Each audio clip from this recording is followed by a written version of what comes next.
Halo, assalamualaikum warahmatullahi wabarakatuh. Kembali lagi bersamaku Devi di channel Devi Fauzi ya, yang akan selalu membahas seputar pengalamanku selama aku terkena GERD dan psikosomatik. Jadi aku tegaskan ini benar-benar berdasarkan pengalaman pribadiku selama awal-awal aku terkena dispepsia fungsional dan hubungannya dengan tingkat cemas dan tingkat panik yang berlebih sehingga menimbulkan gejala fisik. Jadi kalau misalnya ada teman-teman yang nanya, Kak, untuk mengurangi rasa sakit biasanya kakak pakai obat apa?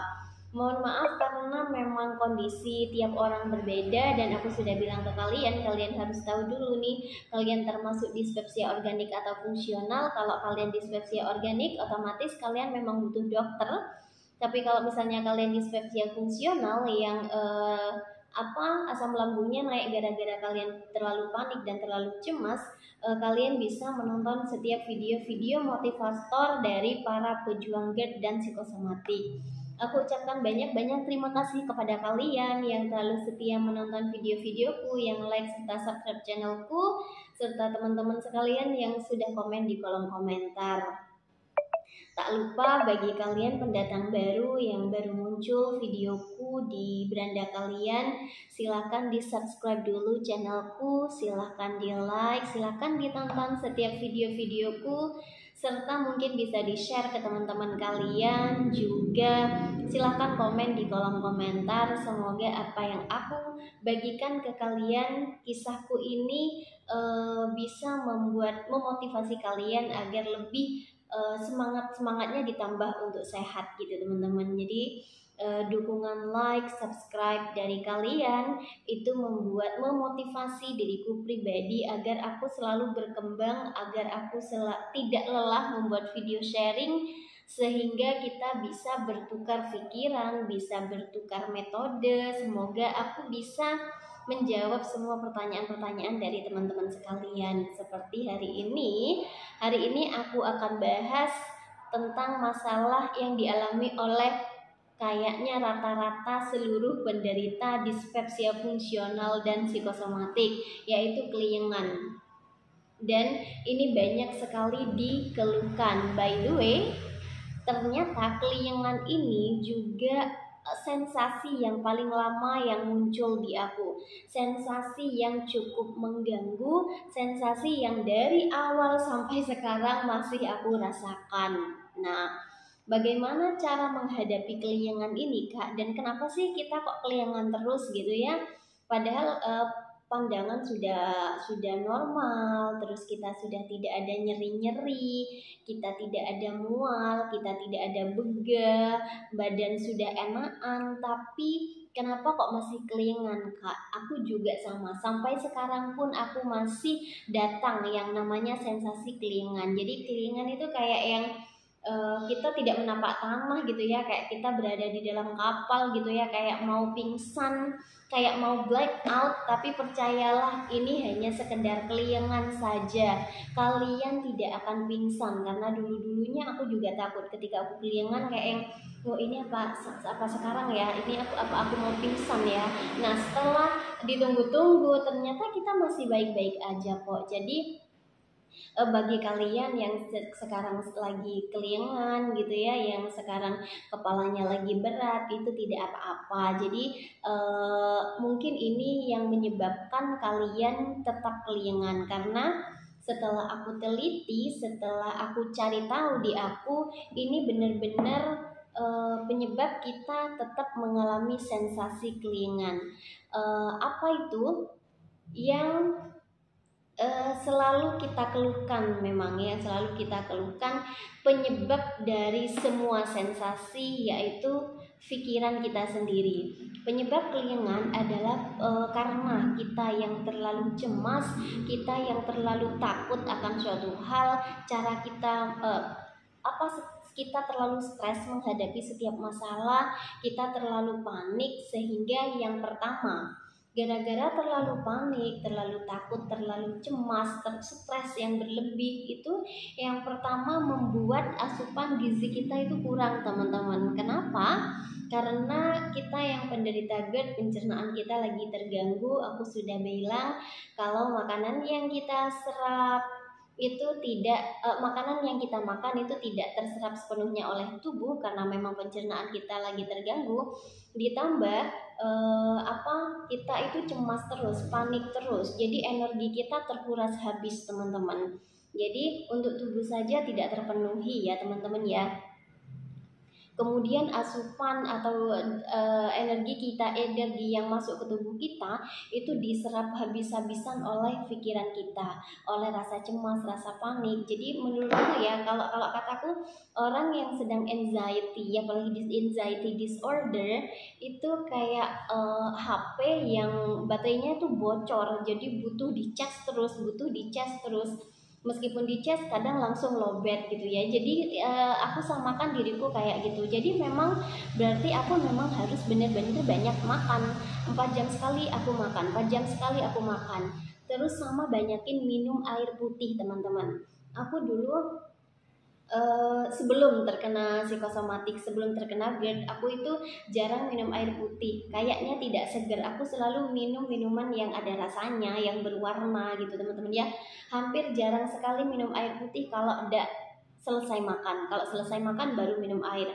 Jadi memang itu pola hidup yang tidak sehat karena aku terkena GERD. Akhirnya itu juga mengolah pola makanku lagi. Aku jadi lebih sehat, entah dari segi makanannya gitu ya teman-teman ya. Itu dampak positifnya buat aku. Jadi aku waktu kena GERD aku minum air putih dibanyakin, sudah stop. Sampai sekarang aku kayak minum minuman yang berwarna, terus yang berasa itu mungkin seminggu sekali teman-teman. Jadi memang benar-benar harus minum air putih dan harus banyak makan.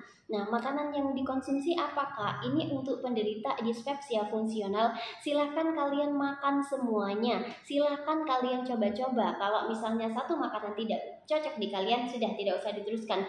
Tapi kalau cocok silahkan dicoba-coba. Semoga dengan cara itu berat badan kalian juga bisa berangsur naik gitu teman-teman ya. Nah, selanjutnya yang pertama karena ketika kita cemas, ketika kita panik, ketika kita stres, asupan gizi kita itu kurang teman-teman. Nah, selanjutnya ini aku sudah sharing juga, karena kita terlalu cemas, kita terlalu panik, kelingan itu mungkin bisa hadir karena tensi kita yang naik teman-teman. Aku sudah sharing ke kalian bahwa kemarin aku sempat hipertensi karena aku terlalu cemas ya, terlalu panik, maka otot-otot kita itu kayak tegang gitu teman-teman. Jadi menyebabkan kita itu hipertensi. Jadi kalian yang terkena psikosomatik ketika tensinya kalian naik itu tidak apa-apa, jangan terlalu khawatir. Jadi benar-benar harus pilih tempat mana atau dokter yang biasanya kalian ngerasa kalian nyaman konsul ke dokter ini. Jangan sembarangan tensi di tempat yang tidak jelas gitu ya, karena kadang meskipun mereka nakes, tapi bagi mereka yang sedikit kurang update mungkin jadi itu mudah mendiagnosa, oh ibu ini hipertensi karena tekanan darahnya sangat tinggi gitu, tanpa mereka mencari tahu dulu nih kenapa si pasien sampai tekanan darahnya tinggi gitu ya, kenapa sampai hipertensi.